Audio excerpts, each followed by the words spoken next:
andito po ako ngayon sa aking maliit na garden. At ako ay mag-harvest ng mga talong kasi pwede na siya oh. Hindi ko na talaga ito naaasikaso kasi sobrang busy na sa work. Pero sige lang. Yan. Okay, so magpitas na tayo. Ow! 1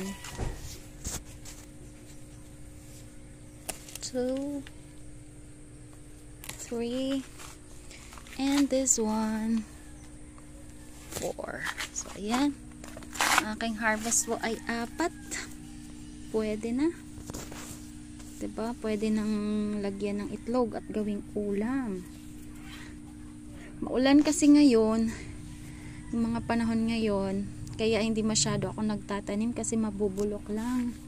Tingnan ko nga din ito. Ayan ang aking itinanim na gabi. Maganda itong klase ng gabi na ito. O, manigat yan. O, actually pwede na kuhanin yung mga dahon.